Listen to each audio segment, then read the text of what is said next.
무릎 인공관절 치환 수술 안내. 안녕하십니까?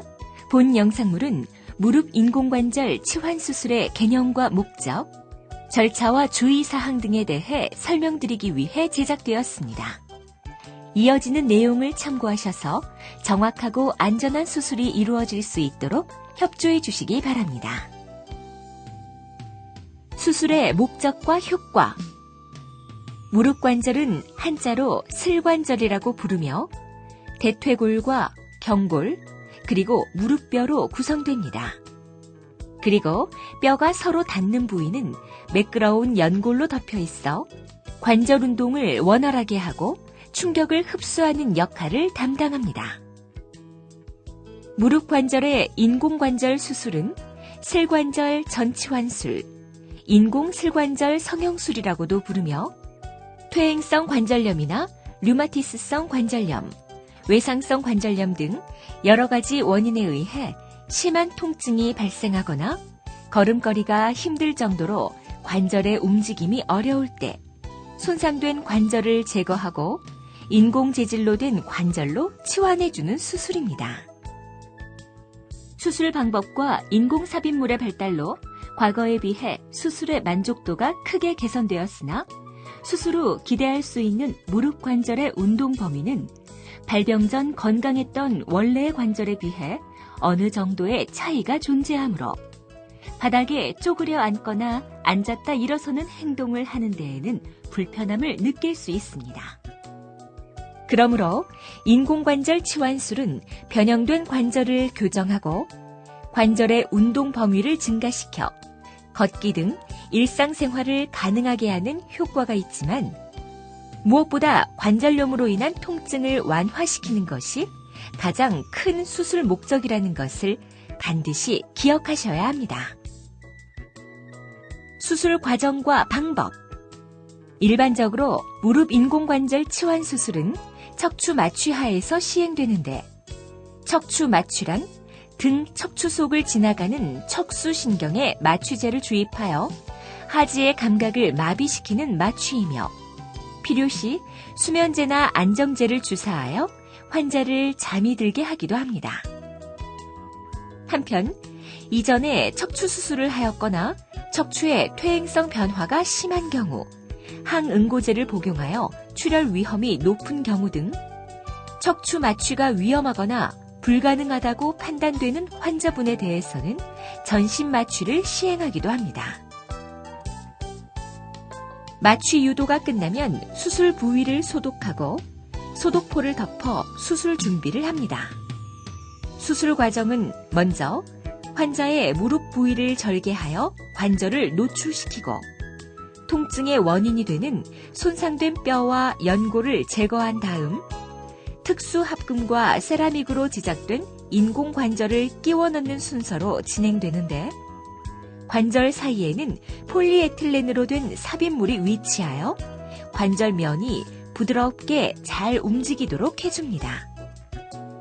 인공관절 치환이 끝난 다음에는 상처를 봉합하고 드레싱하여 수술을 완료합니다. 수술 후 주의사항. 마취에서 깨어나면 수술 부위에 통증이 느껴지는데 통증을 감소시키기 위해 간호사가 진통제를 투여해 드리지만 환자 스스로 통증의 정도에 따라 진통제 투여량을 조절하는 자가조절 진통장치를 사용하기도 합니다. 수술 후 회복 기간은 환자의 건강 상태나 수술 부위, 수술 방법 등에 따라 다르지만 가능한 관절을 빨리 움직일 수 있도록 대부분 수술 후 조기에 운동과 재활 치료를 시작하는데 일반적으로 수술 후 3일 정도면 목발이나 보행기를 사용하여 화장실 출입과 보행이 가능하고 10일에서 2주 후에는 목발을 짚고 퇴원이 가능합니다. 그리고 수술 부위의 봉합은 일반적으로 2주 정도 후에 제거합니다. 퇴원 후 주의사항. 수술 부위에 통증이나 부종, 열감 등 염증이 의심되는 증상이 발생하면 즉시 병원을 방문하십시오.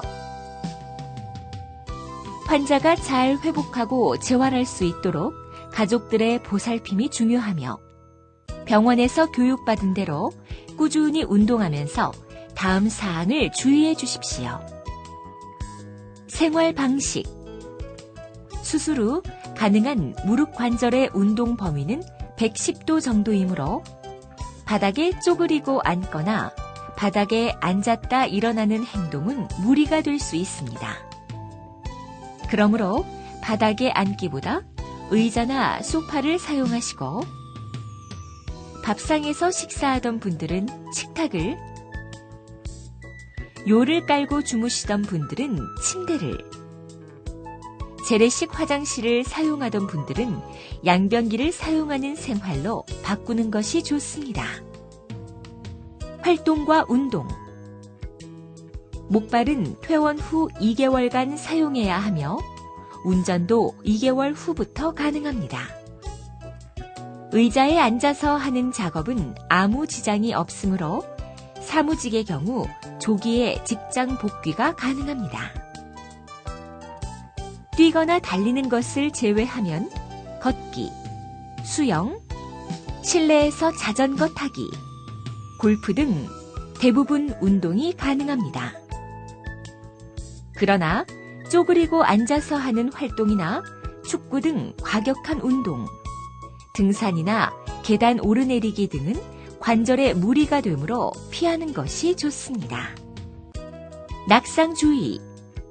고령의 환자분들은 골다공증에 의해 뼈가 약해져 있는 경우가 많으므로 사소한 충격에도 골절이 발생할 수 있습니다.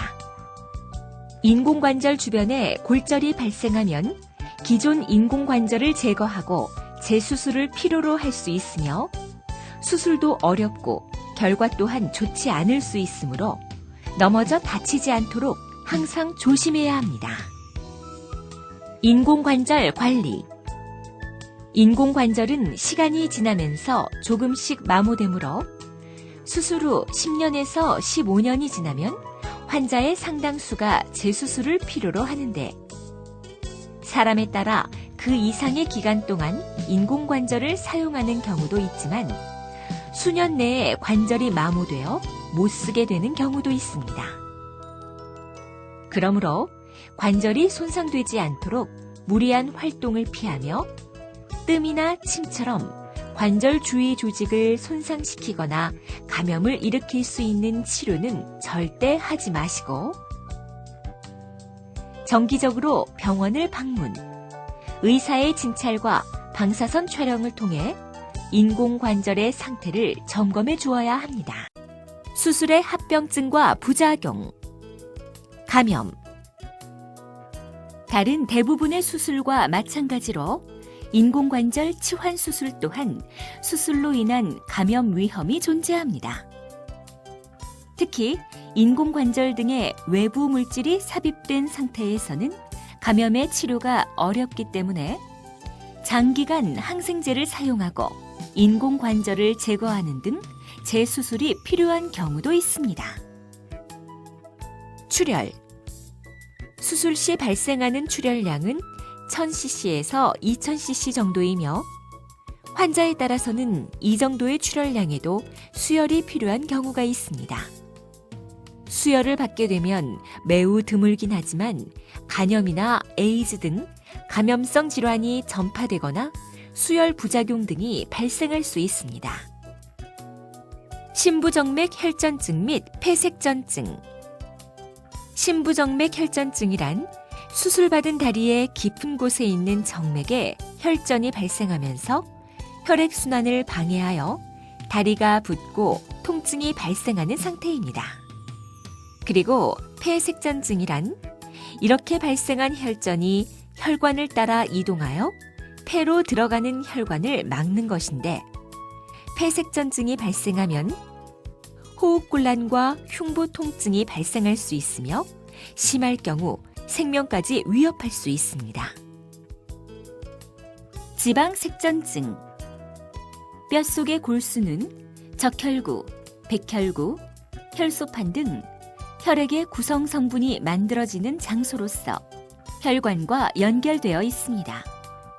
인공관절을 치환하기 위해서는 손상된 관절 부위의 뼈를 절제하고 인공물을 삽입해야 하는데, 이 과정에서 골수 내부의 지방덩어리가 혈관을 따라 이동하여 폐혈관이나 뇌혈관을 막는 지방색전증이 드물게 발생할 수 있습니다. 비교적 가는 혈관이 막히거나 색전증을 유발한 지방의 양이 적을 경우에는 특별한 이상 증상이 나타나지 않을 수 있으나, 환자에 따라서는 호흡곤란이나 치매와 유사하게 정신이 혼미해지는 증상이 발생하기도 합니다. 수술을 시행하지 않을 경우 및 다른 치료 방법. 심하지 않은 퇴행성 관절염은 체중 관리, 규칙적인 운동, 약물 치료, 물리치료 등 비수술적 방법으로 병의 진행이나 증상을 완화시킬 수 있으며, 손상의 범위가 넓지 않은 경우에는 활액막 절제술, 관절 성형 수술, 미세 절골술 등 비교적 간단한 수술로 치료할 수 있으나, 광범위하고 심한 손상이나 변형이 있는 경우에는 인공관절 치환 수술을 시행해야 합니다. 특히 약물 치료나 물리 치료에도 불구하고 심한 통증이 지속되거나 걷기가 어려울 정도로 통증이 심한 경우에는 인공관절 치환 수술이 가장 적절한 치료 방법입니다. 지금까지 무릎 인공관절 치환 수술의 절차와 주의사항에 대해 말씀드렸습니다. 감사합니다.